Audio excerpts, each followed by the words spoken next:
ശ്രീവാസാദി ഗൗരഭക്തവൃന്ദ. ഹരേ കൃഷ്ണ കൃഷ്ണ കൃഷ്ണ ഹരേ ഹരേ, ഹരേ രാമ രാമ രാമ ഹരേ ഹരേ. ഓം നമോ ഭഗവതേ വാസുദേവായ. ഓം നമോ ഭഗവതേ വാസുദേവായ. ഓം നമോ ഭഗവതേ വാസുദേവായ. നിഗമകൽപതരോർഗളിതം ഫലം യുഗമുഖാദ് അമൃതദ്രവ സംയുതം പിബത ഭാഗവതം രസമാലയം മുഹുരഹോ രസികാ ഭുവി ഭാവുകാഃ. നാരായണം നമസ്കൃത്യം നരം ചൈവ നരോത്തമം ദേവീം സരസ്വതീം വ്യാസം തതോ ജയം മുദീരയേത്. നഷ്ടപ്രായേഷു ഭദ്രേഷു നിത്യം ഭാഗവത സേവയാ ഭഗവതി ഉത്തമ ശ്ലോകേ ഭക്തിർഭവതി നൈഷ്ഠികീം. കൃഷ്ണായ വാസുദേവായ ദേവകീനന്ദനായ ച നന്ദഗോപകുമാരായ ഗോവിന്ദായ നമോ നമഃ. ഹരേ കൃഷ്ണ. ശ്രീമദ് ഭാഗവതം ചതുർത്ഥ സ്കന്ധം 29-ാമത്തെ അധ്യായം. നാരദനും പ്രാചീന ബർഹിസും തമ്മിലുള്ള സംവാദം. ശ്ലോകം 28 മുതൽ 32 വരെ വായിക്കാം. ശുക്ലാത് പ്രകാശഭൂയിഷ്ഠാം ലോകാനാപ്നോതി കർഹിചിത് ദുഃഖോദർക്കാൻ ക്രിയായാസാം തമാശോകോത്കടാൻ ക്വചിത്. ക്വചിത് പുമാൻ ക്വചിച്ച സ്ത്രീ ക്വചിന്നോ ഭയ അന്ധധീ ദേവോ മനുഷ്യതിര്യക്വാ യഥാ കർമാഗുണം ഭവഃ. ചുത്പരീതോ യഥാ ദീന സാരമേയോ ഗൃഹം ഗൃഹം ചരൻ വിന്ദതി യദ്ദിഷ്ടം ദണ്ഡമോദനമേവ വാ. തഥാ കാമാശയോ ജീവ ഉച്ചാവച പഥാ ഭ്രമൻ ഉപര്യഥോ വാ മധ്യേ വാ യാദീദിഷ്ടം പ്രിയാപ്രിയം. ദുഃഖേഷ്വകതരേണാപി ദൈവഭൂതാത്മഹേതുഷു ജീവസ്യ ന വിവച്ഛേദ ചേത്തത് പ്രതിക്രിയ. വിവർത്തനം വായിച്ചോളൂ. ഹരേ കൃഷ്ണ പ്രഭുജി. ഹരേ കൃഷ്ണ. ജയശ്രീ മാതാജി വായിച്ചോളൂ. ഓം നമോ ഭഗവതേ വാസുദേവായ. ഓം നമോ ഭഗവതേ വാസുദേവായ. ഓം നമോ ഭഗവതേ വാസുദേവായ. ശ്രീമദ് ഭാഗവതം ചതുർത്ഥ സ്കന്ധം അധ്യായം 29. നാരദനും പ്രാചീന ബർഹിസും തമ്മിലുള്ള സംവാദം. ശ്ലോകം 28.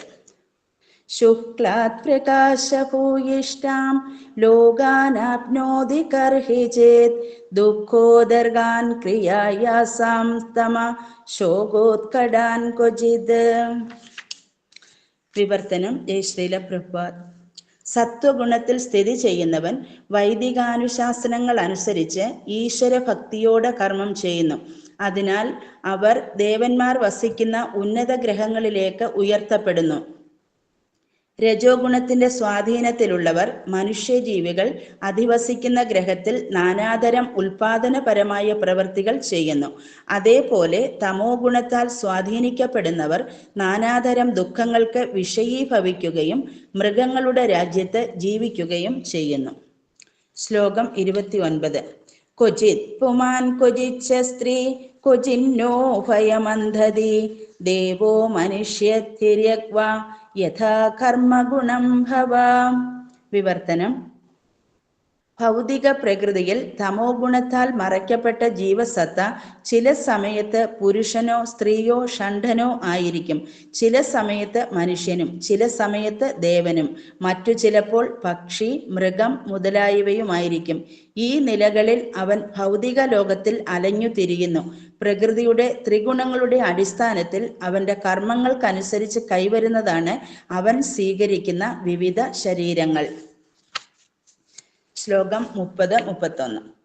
ക്ഷുത്പരീതോ യഥാദീന സാരമേയോ ഗ്രഹം ഗ്രഹം ചരൻ വിന്ദതി യദ്ദിഷ്ടം ദണ്ഡമോദനമേവ വാ തഥാ കാമാശയോ ജീവ ഉച്ഛാവജപദാ ഭ്രമൻ ഉപര്യഥ്യോ വാ മധ്യേ വാ യാതിദിഷ്ടം പ്രിയാപ്രിയം. വിവർത്തനം. വിശന്നു വലഞ്ഞ് വാതിലുകൾ തോറും ഇത്തിരി ഭക്ഷണത്തിനു വേണ്ടി വാലാട്ടി അലയുന്നൊരു നായയെ പോലെയാണ് വാസ്തവത്തിൽ ജീവസത്ത. അവന്റെ വിധി അനുസരിച്ച് അവൻ ചിലപ്പോൾ ശിക്ഷിക്കപ്പെടുകയോ ചിലപ്പോൾ തുരത്തപ്പെടുകയോ ചെയ്യും. ചിലപ്പോൾ അല്പം ഭക്ഷണം ലഭിക്കുകയും ചെയ്യും. അതുപോലെ അനേകം ആഗ്രഹങ്ങളാൽ സ്വാധീനിക്കപ്പെടുന്ന ജീവസത്ത ദൈവകൽപ്പിതമനുസരിച്ച് വിവിധ തരം ജീവിവർഗങ്ങളിൽ അലഞ്ഞു തിരിയുന്നു. ചില സമയങ്ങളിൽ അവൻ ഉന്നതനാകുന്നു, ചില സമയങ്ങളിൽ അവൻ അധമനാകുന്നു. ചിലപ്പോൾ അവൻ സ്വർഗീയ ഗ്രഹങ്ങളിലേക്കും ചിലപ്പോൾ നരകത്തിലേക്കും ചിലപ്പോൾ മധ്യമ ഗ്രഹങ്ങളിലേക്കും മറ്റും പോകുന്നു. ശ്ലോകം 32.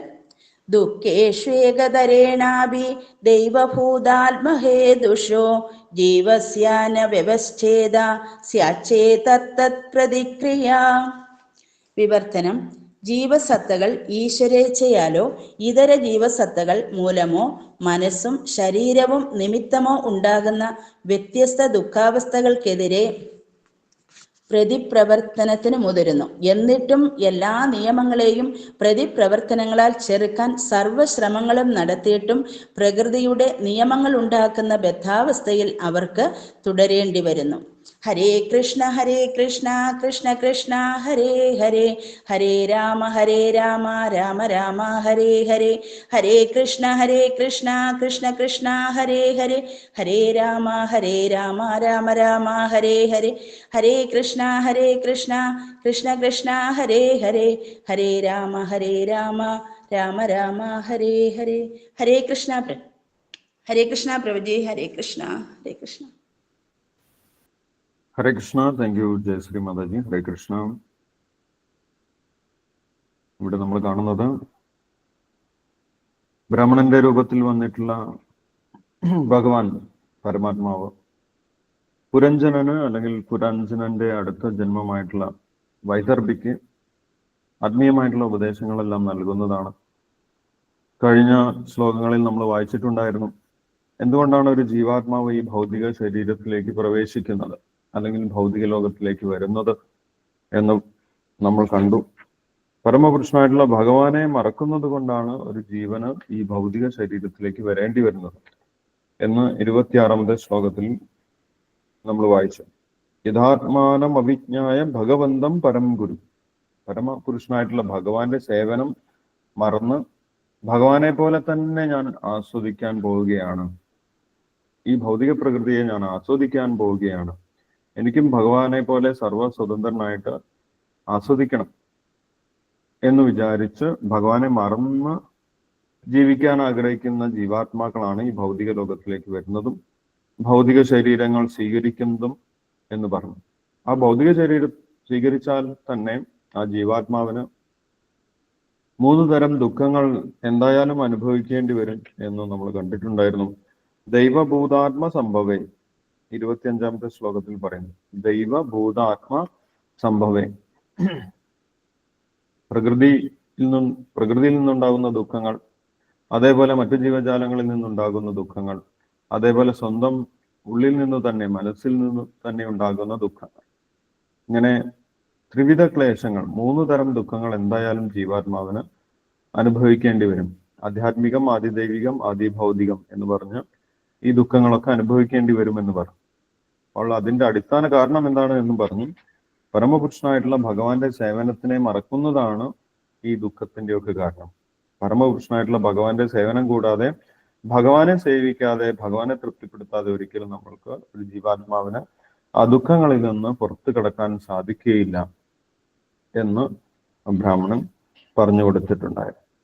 അപ്പോൾ അങ്ങനെ ഭഗവാനെ മറന്ന് ഒരു ഭൗതിക ശരീരത്തിൽ എത്തിയ ജീവാത്മാവിന് ഭൗതിക പ്രകൃതിയിലെ ത്രിഗുണങ്ങൾ അനുസരിച്ച് പ്രവർത്തിക്കേണ്ടി വരും. ഭഗവാന് വേണ്ടി പ്രവർത്തിക്കുന്നില്ലെങ്കിൽ ആ ജീവാത്മാവിന് ഭൗതിക പ്രകൃതിയിലെ ത്രിഗുണങ്ങൾക്ക് വേണ്ടി പ്രവർത്തിക്കേണ്ടി വരുമെന്നാണ് പറയുന്നത്. കഴിഞ്ഞ ശ്ലോകത്തിൽ നമ്മൾ കണ്ടു. പുരുഷസ്തു വിസജ്ജേത ഗുണേഷു പ്രകൃതേ സ്വതൃക്ക്. ഒന്നുകിൽ ഭഗവാന്റെ സേവനം ചെയ്യണം, അല്ലെങ്കിൽ ഭൗതിക പ്രകൃതി ഗുണങ്ങൾക്കനുസരിച്ച് പ്രവർത്തിക്കണം എന്നാണ് പറയുന്നത്. ആ ഭൗതിക പ്രകൃതി ഗുണങ്ങൾ 3 എന്നും 27ാമത്തെ ശ്ലോകത്തിൽ കഴിഞ്ഞ ദിവസം നമ്മൾ കണ്ടിട്ടുണ്ടായിരുന്നു. ശുക്ലം കൃഷ്ണം ലോഹിതം വാ യഥാ കർമാഭിജായതേ. ശുക്ലം കൃഷ്ണം ലോഹിതം എന്നാണ് ഇവിടെ പറയുന്നത്. ഭഗവത്ഗീതയിൽ സത്വരജസ്തമോ ഗുണങ്ങൾ, സത്വരജസ്തമോ ഗുണങ്ങൾ തന്നെയാണ് ശുക്ലം കൃഷ്ണം ലോഹിതം എന്ന് പറഞ്ഞിട്ടുള്ളത്. സത്വരജസ്തമ ഇതി ഗുണ പ്രകൃതി സംഭവ നിബന്ധനന്തി മഹാബാഹോ ദേഹേ ദേഹിനം അവ്യയം. ശരീരത്തിൽ ഒരു ജീവനെ മായയിൽ ബന്ധിച്ചു നിർത്തുന്നത്, ഭഗവാനെ കുറിച്ചുള്ള ഓർമ്മ നശിപ്പിച്ചുകൊണ്ട് ഈ ഭൗതിക ലോകത്തിൽ ബന്ധിച്ചു നിർത്തുന്നത് ഈ സത്വരജസ്തമോ ഗുണങ്ങളാണെന്ന് പറഞ്ഞിട്ടുണ്ടായി. ഇപ്പോൾ നമ്മൾ വായിച്ച ശ്ലോകത്തിൽ 28ാമത്തെ ശ്ലോകത്തിൽ പറയുന്നത് ഈ സത്വരജസ്തമോ ഗുണങ്ങളിൽ പ്രവർത്തിച്ചാലുള്ള ഫലത്തെക്കുറിച്ചാണ്. ജീവാത്മാവ് യഥാർത്ഥത്തിൽ സത്വരജസ്തമോ ഗുണങ്ങളിലല്ല പ്രവർത്തിക്കേണ്ടത്, അത് സച്ചിദാനന്ദത്തിലാണ് പ്രവർത്തിക്കേണ്ടത്. സച്ചിത്താനന്ദം, ഇതാണ് ആത്മീയമായിട്ടുള്ള ഗുണം. അപ്പോൾ ആ സച്ചിദാനന്ദത്തിൽ പ്രവർത്തിക്കേണ്ട ജീവാത്മാവ് ഇവിടെ ഭൗതിക ലോകത്തിൽ വന്നു കഴിഞ്ഞാൽ സത്വരജസ്തമോ ഗുണങ്ങളിൽ പ്രവർത്തിക്കേണ്ടി വരും. ആ സത്വരജസ്തമോ ഗുണങ്ങളിൽ പ്രവർത്തിച്ചാലുള്ള ഫലം എന്താണ് എന്നാണ് 28ാമത്തെ ശ്ലോകത്തിൽ ഇപ്പോൾ നമ്മൾ വായിച്ചത്. ശുക്ല പ്രകാശഭൂയിഷ്ഠാം ലോകാനാപ്നോതി കർഹിച്ചിത് ദുഃഖോദർക്കാൻ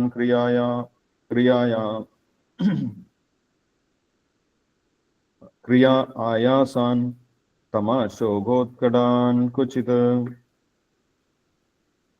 സത്വഗുണത്തിൽ പ്രവർത്തിച്ചു കഴിഞ്ഞാൽ ആ ജീവാത്മാവിന് ജ്ഞാനത്തിൽ സ്ഥിതി ചെയ്യാൻ സാധിക്കുമെന്നാണ് പറയുന്നത്. പ്രകാശഭൂയിഷ്ഠ, സത്വഗുണത്തിലാണെങ്കിൽ ജീവാത്മാവിന് ജ്ഞാനമുണ്ടാകും. ആ ജ്ഞാനമുള്ളത് കൊണ്ട് ആ ജീവാത്മാവ് വേദങ്ങളിലുള്ള നിർദ്ദേശമൊക്കെ അനുസരിച്ച് പ്രവർത്തിക്കും. വേദങ്ങളിൽ ദേവന്മാരെ ആരാധിക്കുന്നതിനുള്ള വ്യത്യസ്ത മാർഗങ്ങളൊക്കെ പറഞ്ഞു കൊടുക്കുന്നുണ്ട്. വ്യത്യസ്തമായിട്ടുള്ള യാഗങ്ങൾ, യജ്ഞങ്ങൾ, കർമ്മങ്ങൾ, അനുഷ്ഠാനങ്ങൾ, വ്യത്യസ്ത ദേവന്മാരെ ആരാധിക്കുന്നതിനാണ് വേദങ്ങളിലെ ആദ്യ ഭാഗത്ത് പറയുന്നത്.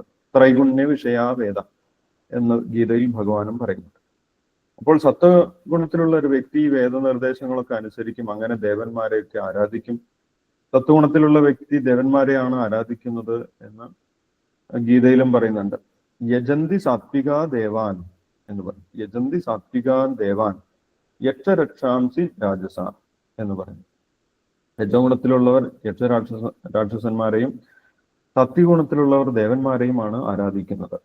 അതുകൊണ്ട് അവർക്ക് ഉയർന്ന ലോകത്തിലേക്ക് പോകാൻ സാധിക്കുമെന്നാണ് ഇവിടെ പറയുന്നത്. ശുക്ലാത് പ്രകാശഭൂയിഷ്ഠാൻ ലോകാൻ ആപ്നോതി കർഹിച്ചത്. സത്വഗുണത്തിലാണ് പ്രവർത്തിക്കുന്നതെങ്കിൽ അവർ ദേവന്മാരെ ആരാധിച്ച് ഉയർന്ന ലോകങ്ങളിലേക്ക് പോകും. സ്വർഗീയ ലോകം, മഹർലോകം, ജനലോകം, തപലോകം, സത്യലോകം, ഇങ്ങനെയുള്ള ഉയർന്ന ലോകങ്ങളിലേക്ക് പോകുമെന്നാണ് പറയുന്നത്. ദുഃഖോദർക്കാൻ ആയാസാം. രജോഗുണത്തിൽ വന്നു കഴിഞ്ഞാൽ ആ വ്യക്തി സ്വന്തം ഈ ലോകത്തിൽ തന്നെ, ഈ ശരീരത്തിൽ തന്നെ വലിയ സമ്പത്ത്, കൂടുതൽ സമ്പത്ത്, സമൂഹത്തിൽ പേര്, പ്രശസ്തി, ഇതൊക്കെ ഉണ്ടാകണം. നല്ല വീട്, നല്ല കുടുംബം, ഇങ്ങനെ ഉയർന്ന ഒരു അവസ്ഥ തനിക്ക് ഉണ്ടാകണം, ഈ ശരീരത്തിൽ തന്നെ ഉണ്ടാകണം എന്ന് വിചാരിച്ച് വലിയ കർമ്മങ്ങളൊക്കെ, ആയാസം, കഠിനമായിട്ടുള്ള പ്രയത്നങ്ങളൊക്കെ ചെയ്യും. അതാണ് രജോഗുണത്തിന്റെ സ്വഭാവം. രജകർമ്മണി ഭാരത എന്ന് ഗീതയിലും പറയും. കർമ്മം കൊണ്ട് ബന്ധിക്കുന്നു രജോഗുണം. രജോഗുണത്തിലുള്ള ആളുകൾ വലിയ കഠിനാധ്വാനികളായിട്ട് മാറും. അങ്ങനെ അവർ ഈ മധ്യലോകത്ത് തന്നെ സ്ഥിതി ചെയ്യുമെന്നാണ് പറയുന്നത്. ഭൂലോകത്തിലും അതേപോലെ ഭൂവർലോകത്തിലും. ശോകോത്കടാൻ ക്വചിത്. തമോ ഗുണത്തിലാണെങ്കിൽ ആ വ്യക്തിക്ക് യാതൊരു ജ്ഞാനവും ഉണ്ടാവില്ല, അജ്ഞാനത്തിൽ ജീവിക്കേണ്ടി വരും. അങ്ങനെ അജ്ഞാനത്തിൽ ജീവിച്ചത് കൊണ്ട് ആ ജീവാത്മാവിന് ദുഃഖങ്ങളും ദുരിതങ്ങളും നിറഞ്ഞ മൃഗശരീരങ്ങളിലേക്ക് പോകേണ്ടി വരുമെന്ന് പറയും. അതോ ഗച്ഛന്തി താമസ. ജഗന്യ ഗുണവൃത്തിസ്തോ അതോ ഗച്ഛന്തി താമസ എന്ന് 14ാമത്തെ അധ്യായത്തിൽ 18ാമത്തെ ശ്ലോകത്തിൽ പറയുന്നുണ്ട്. അപ്പോൾ ഇത് സത്വരജസ്തമോ ഗുണങ്ങളിൽ പ്രവർത്തിക്കുന്നതിന്റെ ഫലമാണ്. ഈ ഭൗതിക ലോകത്തിൽ കിട്ടുന്ന എല്ലാ ശരീരങ്ങളും സത്വരജസ്തമോ ഗുണങ്ങളുടെ പ്രവർത്തന ഫലമായിട്ടാണ് എന്നാണ് പറയുന്നത്. ഈ ഗുണങ്ങളാണ് അടുത്ത ശരീരത്തിന് തീരുമാനിക്കുന്നത്. ഒരാൾക്ക് ഏത് ശരീരമാണ് അടുത്തത് കിട്ടാൻ പോകുന്നത് എന്ന് ഈ ഗുണങ്ങളാണ് തീരുമാനിക്കുന്നത് എന്ന് ഗീതയിൽ പറയുന്നുണ്ട്. കാരണം ഗുണസങ്കോസ്യ അസദ്യോനി ജന്മസു. ഏത് ഗുണവുമായിട്ട് ബന്ധപ്പെട്ടിരിക്കുന്നോ അതിനനുസരിച്ചുള്ള ഒരു ശരീരമാണ് അടുത്ത ജന്മത്തിൽ കിട്ടുന്നത് എന്ന് പറയും. അത് ഏതൊക്കെയാകാം? അത് ഏത് ശരീരവുമാകാം എന്നാണ് അടുത്ത ശ്ലോകത്തിൽ പറയുന്നത്. 29ാമത്തെ ശ്ലോകത്തിൽ പറയുന്നു, ക്വചിത് പുമാൻ ക്വചിത് സ്ത്രീ ക്വചിന്നോ ഭയ അന്ധതി ദേവോ മനുഷ്യ തിര്യക്വാ യഥാ കർമ്മഗുണം ഭവാം. ചില സമയത്ത് സ്ത്രീയായിട്ട് ജനിക്കും, അല്ലെങ്കിൽ ചില സമയത്ത് പുരുഷനായിട്ട് ജനിക്കും, ചില സമയത്ത് സ്ത്രീയും പുരുഷനും അല്ലാത്ത ശരീരങ്ങളിൽ ജനിക്കും, ചില സമയത്ത് ദേവനായിട്ട് ജനിക്കും, ചില സമയത്ത് തിര്യക് ജീവജാലങ്ങളായിട്ട് മറ്റ് ഇഴജന്തുക്കളോ മൃഗങ്ങളോ പക്ഷികളോ ഒക്കെ ആയി ജനിക്കുമെന്നാണ് പറയുന്നത്. ഏത് ഗുണവുമായിട്ടാണോ ബന്ധപ്പെട്ടിരിക്കുന്നത് അങ്ങനെയുള്ള ഒരു ശരീരമാണ് കിട്ടുന്നത് എന്ന് പറയും. തമോഗുണത്തിലാണെങ്കിൽ മൃഗങ്ങളുടെ ശരീരം കിട്ടും, രജോഗുണത്തിലാണെങ്കിൽ മനുഷ്യ ശരീരം കിട്ടും, സാത്വിക ഗുണത്തിലാണെങ്കിൽ ദേവന്മാരുടെ ശരീരമാണ് കിട്ടുന്നത് എന്നാണ് പറയുന്നത്. അപ്പോൾ ഇങ്ങനെയുള്ള എല്ലാ ശരീരവും ഈ സത്വരജസ് തമോ ഗുണങ്ങളുടെ അടിസ്ഥാനത്തിലാണ് കിട്ടുന്നത്. അപ്പൊ സ്വർഗീയ ലോകങ്ങളിലേക്ക് പോകുന്നത് എന്ന് പറഞ്ഞു കഴിഞ്ഞാലും ഈ ഭൗതിക ലോകത്തിനകത്ത് തന്നെയാണ്. അത് താൽക്കാലികമാണ് എന്നാണ് പറയുന്നത്. അത് വീണ്ടും വീണ്ടും മാറി വരാം. ആ ബ്രഹ്മഭുവന ലോക പുനരാവർത്തിനോർജുന. ബ്രഹ്മലോകം വരെ അങ്ങനെ പോയാലും എന്ത് സംഭവിക്കും? വീണ്ടും തിരിച്ച് ഇങ്ങോട്ട് വരും. വേദങ്ങളിലുള്ള എല്ലാ കർമ്മങ്ങളും ചെയ്താലും ബ്രഹ്മലോകം വരെ മാത്രമേ പോകുള്ളൂ എന്ന് ഭഗവാൻ പറയുന്നുണ്ട്. ഏവം ത്രയീധർമ്മമനുപ്രപന്ന ഗതാഗതം കാമകാമാ ലഭന്തേ. വേദങ്ങളിലുള്ള എല്ലാ കർമ്മങ്ങളും അനുഷ്ഠിച്ചു കഴിഞ്ഞാലും എവിടെ വരെ എത്തും? ബ്രഹ്മലോകം വരെ എത്താനേ സാധ്യതയുള്ളൂ. വീണ്ടും തിരിച്ചിങ്ങോട്ട് തന്നെ വരണം എന്നാണ് പറയുന്നത്. അപ്പോൾ ഈ സത്വരജസ് തമോ ഗുണങ്ങളിൽ നിന്ന് എങ്ങനെയാണ് രക്ഷപ്പെടുന്നത് എന്ന രീതിയിൽ ഭഗവാൻ പറഞ്ഞു തന്നിട്ടുണ്ട്. മാംസയോ അവിഭിചാരേണ ഭക്തിയോഗേന സേവതേ സ ഗുണാൻ സമതീത്യേതാൻ ബ്രഹ്മഭൂയായ കൽപ്പതേ. 14ാമത്തെ അധ്യായത്തിൽ 26ാമത്തെ ശ്ലോകത്തിൽ പറയുന്നുണ്ട് എങ്ങനെ ഈ സത്വരജസ് തമോ ഗുണങ്ങളിൽ നിന്ന് രക്ഷപ്പെടാം എന്ന് പറഞ്ഞു. ഭഗവാനെ നിരന്തരമായിട്ട് ഭക്തി സേവനം ചെയ്തു കഴിഞ്ഞാൽ ഈ സത്വരജസ് തമോ ഗുണങ്ങളിൽ നിന്ന് രക്ഷപ്പെടാൻ സാധിക്കുമെന്നാണ് പറയുന്നത്. പക്ഷേ അങ്ങനെ ആരും ശ്രമിക്കുന്നില്ല എന്നാണ് അടുത്ത ശ്ലോകത്തിൽ പറയുന്നത്. ഭഗവാന്റെ ഭക്തിയിലേക്ക് വരാൻ നല്ല ആളുകൾ ശ്രമിക്കുന്നത്. എന്തിനാണ് ശ്രമിക്കുന്നത്? സ്വന്തം ശക്തി കൊണ്ട് ഈ പ്രശ്നങ്ങൾക്കൊക്കെ പരിഹാരം കണ്ടെത്താനാണ് ശ്രമിക്കുന്നത്. യഥാർത്ഥ പ്രശ്നം എന്താണെന്ന് അവർ മനസ്സിലാക്കാതെയാണ് പ്രവർത്തിക്കുന്നത് എന്നാണ് പറയുന്നത്. ഭൗതിക ലോകത്തിൽ വന്നു കഴിഞ്ഞാൽ ഭഗവാന്റെ അടുത്ത് പോയാലേ തിരിച്ചു പോയാൽ എന്റെ പ്രശ്നങ്ങൾ തീരുകയുള്ളൂ എന്ന് മനസ്സിലാക്കാതെ വേറെ എന്തെങ്കിലും കാര്യങ്ങൾ ചെയ്തു കഴിഞ്ഞാൽ എന്റെ പ്രശ്നത്തിന് പരിഹാരമാകും എന്ന് വിചാരിച്ചാണ് ഓരോ വ്യക്തികളും ജീവിക്കുന്നത് എന്നിവിടെ പറയുന്നു. ദുഃഖേഷു ഏകതരേണ അഭി ദൈവഭൂത ആത്മഹേതുഷു ജീവസ്യ ന വിവച്ഛേദ സ്യാച്ചേ തത്തത് പ്രതിക്രിയം. ആ ദുഃഖങ്ങൾക്ക് സ്വയം തന്നെ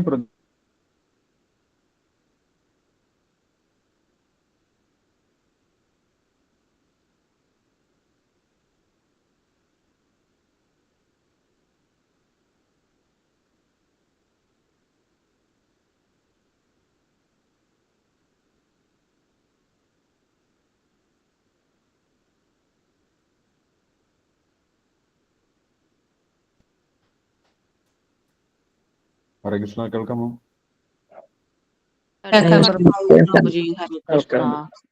അപ്പോൾ അങ്ങനെ സ്വന്തം ഇഷ്ടപ്രകാരം പ്രവർത്തിച്ചു കഴിഞ്ഞാലും അതിന് പരിഹാരമാകുന്നില്ല എന്നാണ് പറയുന്നത്. അത് ഏതുപോലെ മാത്രമേ ആകുന്നുള്ളൂ? വലിയൊരു ഭാരം തലയിൽ ചുമന്ന് നടക്കുകയാണ്. ആ ഭാരം എടുത്ത് കുറച്ചു നേരം കഴിയുമ്പോൾ ഒരു ആശ്വാസത്തിന് വേണ്ടി തോളിലേക്ക് വെക്കും.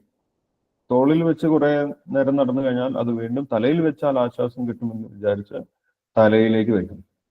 ഇങ്ങനെ ഭാരം ഇറക്കി വെക്കാതെ ഭാരം തോളിൽ നിന്നും തലയിലേക്ക് മാറ്റുന്നത് പോലെയാണ്, അല്ലെ? നമ്മൾ പറയാറുണ്ട് ഇടത്തെ കാലിലെ മന്ത് വലത്തെ കാലിലേക്ക് മാറ്റുന്നത് പോലെയാണ് ആശ്വാസം കണ്ടെത്തുന്നത് എന്നാണ് പറയുന്നത്, അല്ലെ? ഒരു വ്യക്തി വിചാരിക്കും എനിക്ക് പഠിച്ച് ജോലി കിട്ടി കഴിഞ്ഞാൽ എൻ്റെ എല്ലാ പ്രശ്നവും തീരുമെന്ന് വിചാരിക്കും. ജോലി കിട്ടി കഴിഞ്ഞാൽ അവിടെ ഒരുപാട് പ്രശ്നങ്ങളാണ്. കല്യാണം കഴിച്ചു കഴിഞ്ഞാൽ പ്രശ്നം തീരുമെന്ന് വിചാരിക്കും. കല്യാണം കഴിച്ചു കഴിഞ്ഞാൽ വേറെ പ്രശ്നങ്ങളുണ്ടാകും. കുട്ടികളായി കഴിഞ്ഞാൽ പ്രശ്നമൊക്കെ തീരുമെന്ന് വിചാരിക്കും. അപ്പോൾ അതിന്റെ വേറെ പ്രശ്നങ്ങളുണ്ടാകും. പിന്നെ വീടുണ്ടാക്കി കഴിഞ്ഞാൽ പ്രശ്നമൊക്കെ തീരുമെന്ന് വിചാരിക്കും. അപ്പോൾ അതിന് വേറെ പ്രശ്നങ്ങളുണ്ടാകും. ഇപ്പൊ ഇങ്ങനെ ഭൗതിക ലോകത്തിൽ യഥാർത്ഥ പരിഹാരത്തിന് ശ്രമിക്കാതെ, ഭഗവാനെ ശരണം പ്രാപിക്കാതെ സ്വന്തം ഇഷ്ടപ്രകാരം പരിഹാരത്തിന് ശ്രമിച്ച് ആ ജീവാത്മാവ് അലഞ്ഞു നടക്കുകയാണ് എന്നാണ് പറയുന്നത്. ഇവിടെ ഭാഗവത്തിൽ പറയുന്നു, ഒരു തെരുവുനായ അലഞ്ഞു നടക്കുന്നത് പോലെയാണ് ഈ ഭൗതിക ലോകത്തിലുള്ള ജീവന്റെ സഞ്ചാരം എന്നാണ് പറയുന്നത്. എവിടെയും ഒരു സ്ഥാനവുമില്ല. എല്ലാ സ്ഥലത്തും കുറച്ച് സമയം ഒരു ആശ്വാസം ലഭിക്കും, വീണ്ടും അതിന് അവിടെ നിന്നും പോകേണ്ടി വരും, അല്ലെങ്കിൽ നിർബന്ധപൂർവ്വം അതിനെ ആട്ടിപ്പുറത്താക്കുന്ന ഒരവസ്ഥയുണ്ടാകും. അതുകൊണ്ട് ഈ ഭൗതിക ലോകത്തിൽ എവിടെയും സ്ഥാനം കിട്ടാതെ തെരുവിൽ അലഞ്ഞു നടക്കുന്ന ഒരു നായയെ പോലെ ഒരു ജീവാത്മാവ് അങ്ങനെ ഈ ഭൗതിക ലോകത്തിൽ ദുഃഖങ്ങൾ അനുഭവിച്ചുകൊണ്ട് അലഞ്ഞു നടക്കേണ്ടി വരും എന്നാണ് പറയുന്നത്. അപ്പോൾ അതിന് പരിഹാരം എന്താണ് എന്ന് അടുത്ത ശ്ലോകങ്ങളിൽ ബ്രാഹ്മണൻ വൈദർഭിക്ക് പറഞ്ഞു കൊടുക്കുന്നുണ്ട്. നമുക്ക് അടുത്ത ദിവസം നോക്കാം. അപ്പൊ നമുക്ക് നാമജപം തുടരാം. ഹരേ കൃഷ്ണ.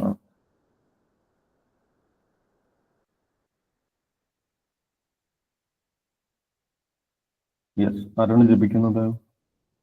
ഹരേ കൃഷ്ണ. രമാബായി മാതാജി ഉണ്ടോ? ഹരേ കൃഷ്ണ. ഞാൻ ജപിക്കട്ടെ മാതാജി? ജപിച്ചോളൂ മാതാജി. ഹരേ കൃഷ്ണ മാതാജി. അടുത്ത് ഞാൻ ജപിക്കാം.